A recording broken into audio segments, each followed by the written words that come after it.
Years ago I used to fish this method and it was unbelievable on this venue, so today I brought you back to see if it still works as good as it used to.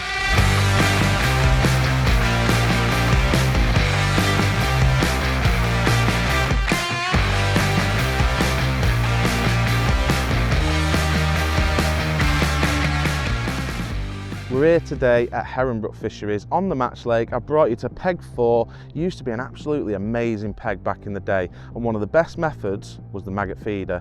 When bomb and bread, bomb and pellets, things like that didn't used to work, they wanted a little bit of bait, it wasn't quite warm enough for things like method feeder. Maggot feeder used to be absolutely fantastic. So today I've brought you back to see whether we can actually make it work. Now, looking at the lake itself, it's about 30 metres wide. We've got a bit of scope. We're going to be fishing tight up to that island. It's normally undercut across there, so fish naturally want to swim along that far bank. We've got a chance to catch some great big carp and some massive F1s as well. Really good stamp of fish in this lake, so let's see if we can go and make it work.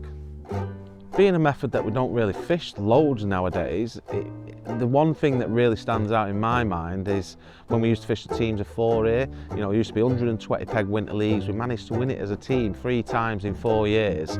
And I always remember James Howarth used to come on this lake, and his success was always brilliant. And that's why I thought I'll come back to Heronbrook today. You know, just stuck in my mind one venue that had a lot of success on the maggot feeder, especially on this match lake in particular. Was James used to come back with mega points every week. How you catch, mate? And it'd be like maggot feeder, and it was always that get out of jail sort of method. A big thing in winter is location. If I'm going to sit down for a day's pleasure fishing, I want to pick somewhere that gives me options. I'm not going to go and sit in a corner. Even if it's got form, the chances are the fish can swim away from you. They've got nowhere to go. They're going to swim one way, and that's out of a corner. So when I pick a peg, I'm looking for a couple of things. Sun shining on me, that's going to be warmer. That's nice, it's comfortable for me, but it's also going to be nicer for the fish. You don't want to be sat in shade. Fish are not going to like being sat in the shade. It's going to be a little bit colder. So always try and pick somewhere where the sun's on you. Wind-wise, not a cold wind today. It's slightly across our right shoulder. It's not really going to affect the fishing. I don't feel like the fish are going to follow it. You know, they're going to be sat in the widest parts of the lake still. It's still winter time. The fishing's still, you know, the water's clear. The fishing's still going to be a little bit slow, but what we give ourselves is plenty of options. I've got loads of water to work with. I'm sat smack bang in the middle of the island, and it'll give me options of chucking right if I feel like the fish are to my right, chucking to the left if I feel like the fish are to my left. I'm not really going to fish off the far bank because today this lake holds a lot of big carp, and I feel like they're going to swim along that far bank.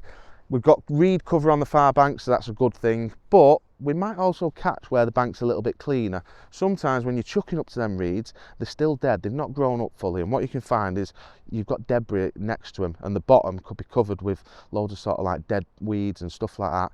We don't want that, so maybe start a foot off the island, work our way about, and then if we're not catching, we feel like the fish maybe could be hiding under the undercut of the island, we can try and pick a few cleaner spots and have a go there as well. But plenty of scope to try and catch the fish, just got to hope that they want to eat maggots.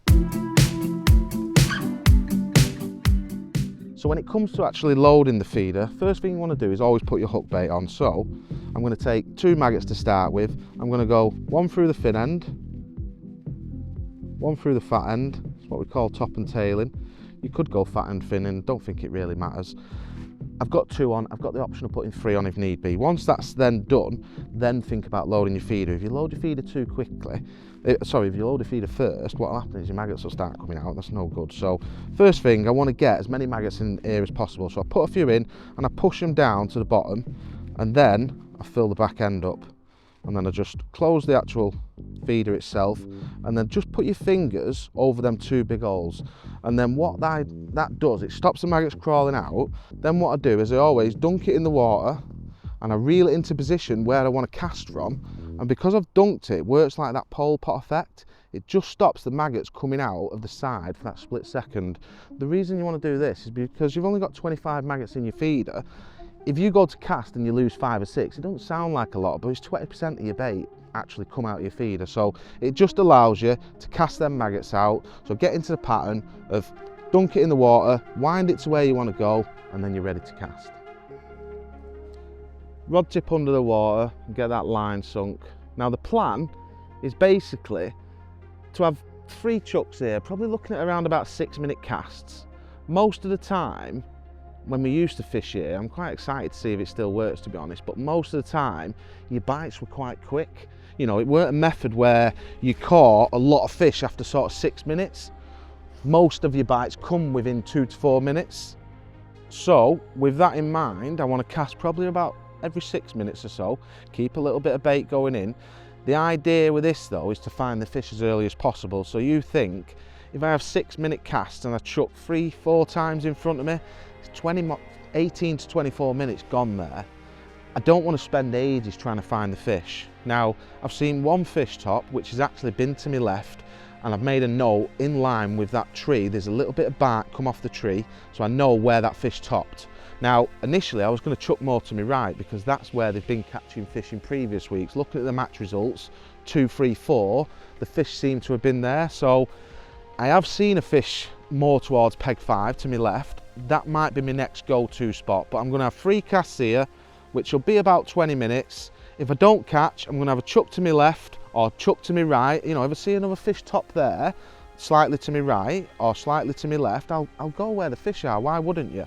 But at the minute, the only information I've got is one fish topping to my left. So initially, I start in front of myself and I work my way around. It's exactly the same as pole fishing. If I was pole fishing to that island, you'd start on a swim, no bites, you try somewhere else. Once I find the fish, hopefully then we can start to build a peg, keep casting in that spot, catch what we can from that spot, and then try and work out whether, say the fishing dies on us, whether they've carried on backing off or whether they've come back in front of us or whether they're just naturally holding around a certain spot.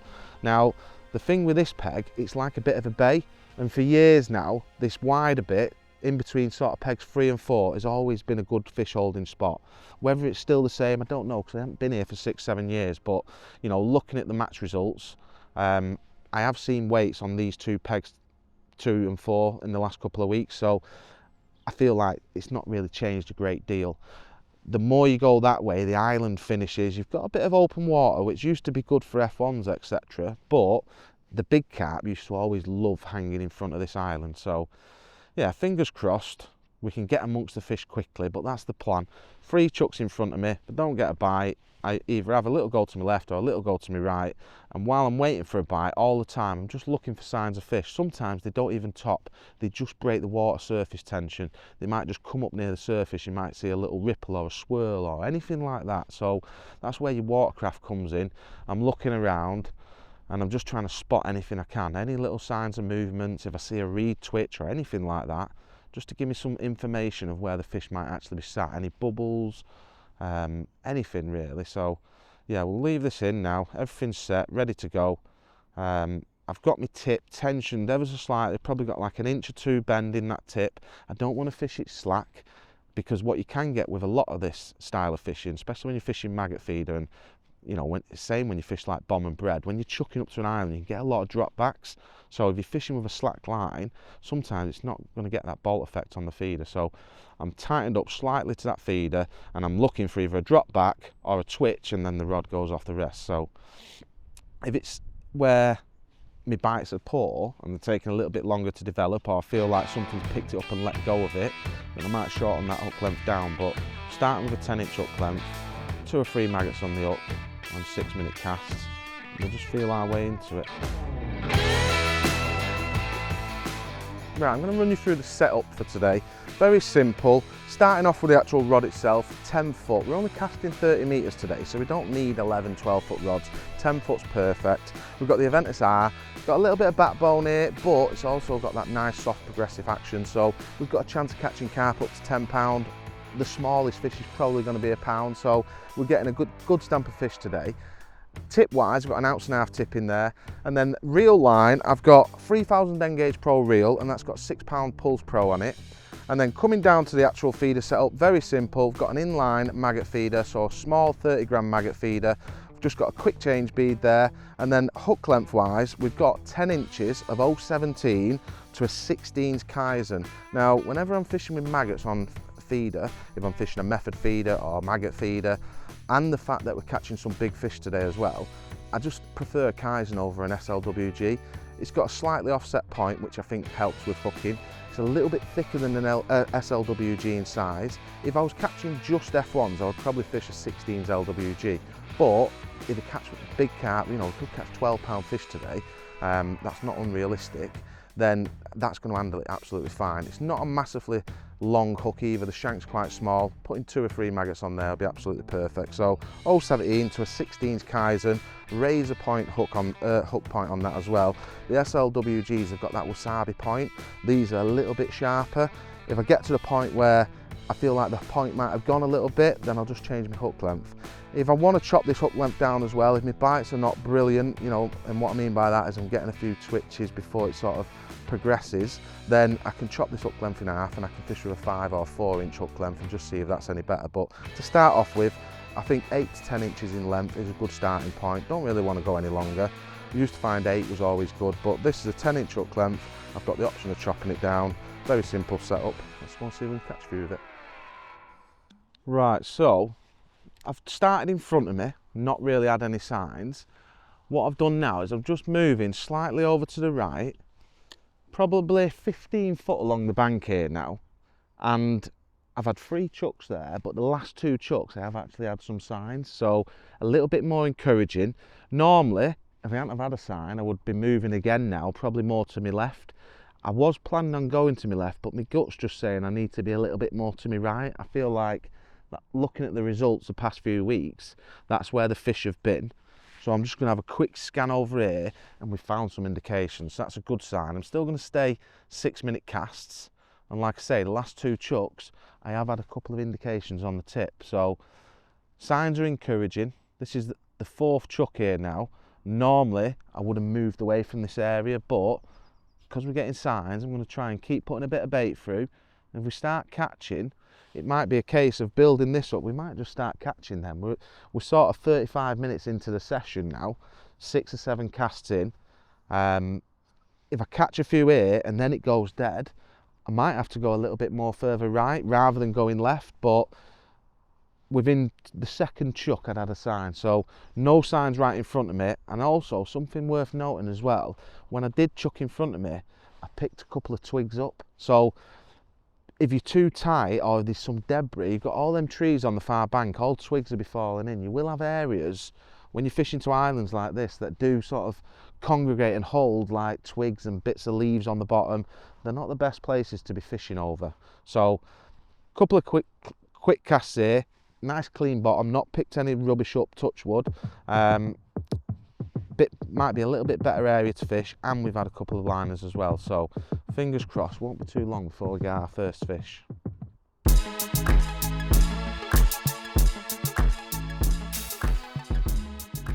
So this style of fishing, most of the time, what I've found in the past on it is most of your bites will come between 2 and 4 minutes, and for that reason I want my maggots to empty quickly.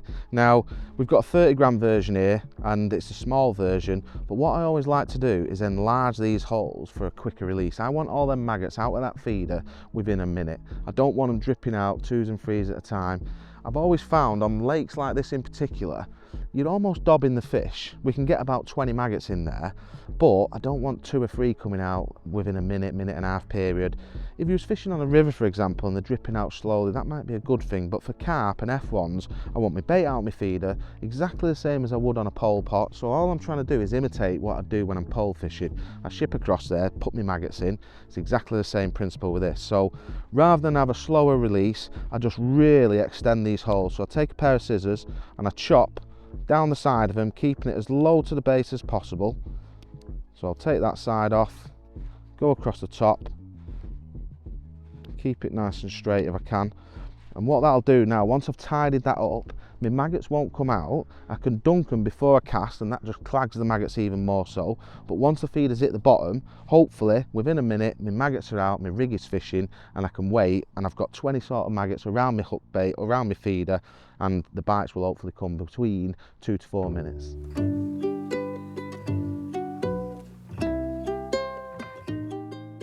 Right, we're going to have a little go to the left-hand side. We didn't get anything other than a little roach to the right, and I feel like that's what them little signs and twitches were from. So hopefully, if we can get some form of indications here now, we'll be up and running. We've tried in front, we've tried to the right, not had much success. So let's have a look to the right, see what happens here. Again, I'm not going to waste loads of time. I can always go back in front of me. Just because we didn't catch there at the start, it could just be the fact that the fish are not feeding. So we'll have a little search to the left now. We can do with trying to find some fish, and then we can start to sort of build a peg. So again, I've gone way to the left. I've not just gone 10 foot or so.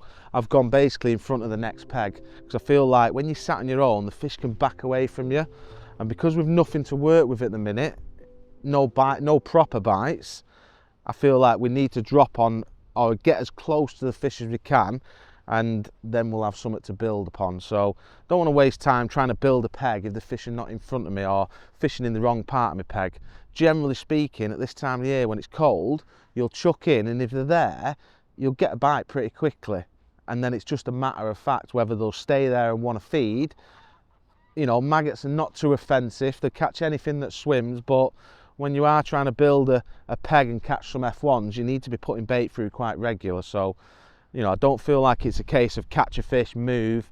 Once we find the fish, we want to try and build that peg up and keep maggots going through all the time. And then, you know, if we're lucky enough, we might get a carp as well as. But yeah, at the minute, it started slow, which to be honest, I expect. It's cold this time of year, but hopefully once we find them, you know, it'll be a bit easier to work out how often we should be casting, and where we should be casting as well.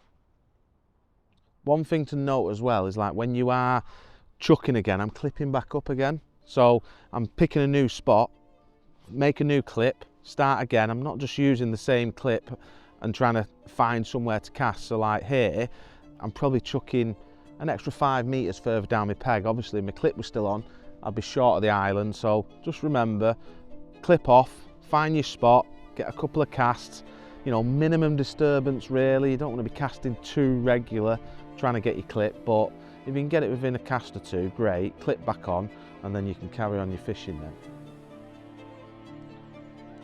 So there we go, first chuck to the left. It's unbelievable really. First chuck to the left, it's gone round.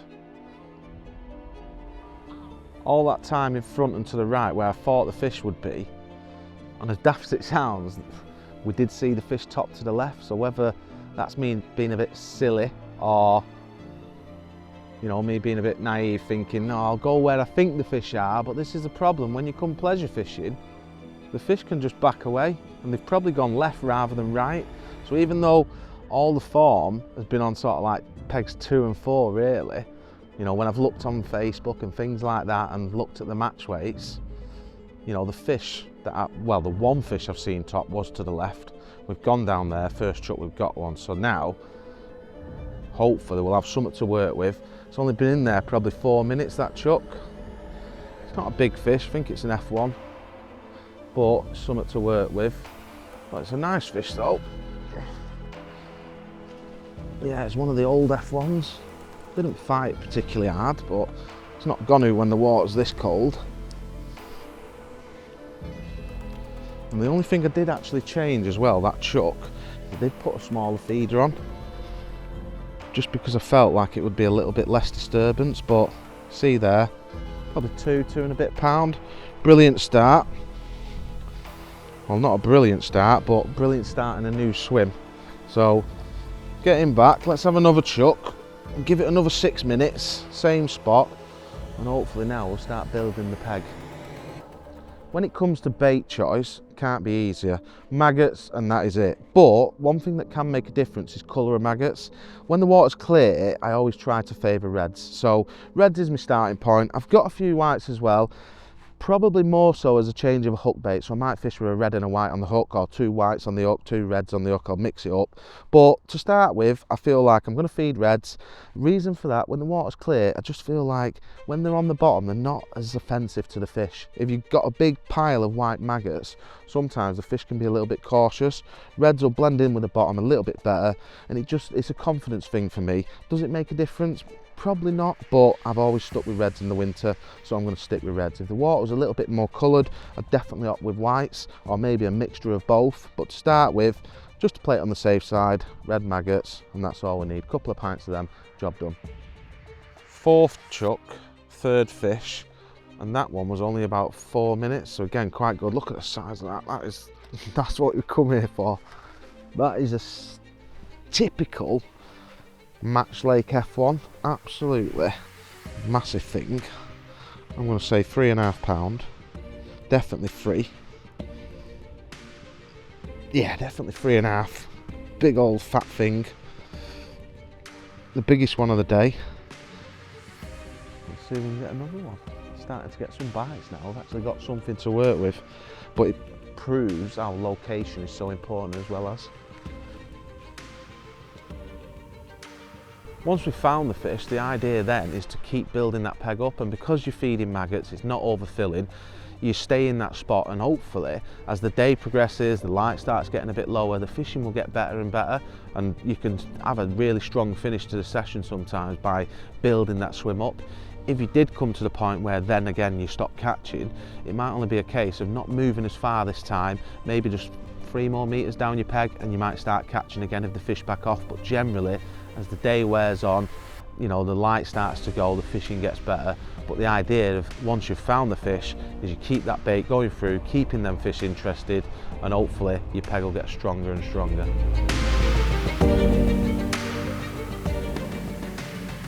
So the whole point of today was to see whether the maggot feeder was still as good now as it was 10 years ago when we used to fish here.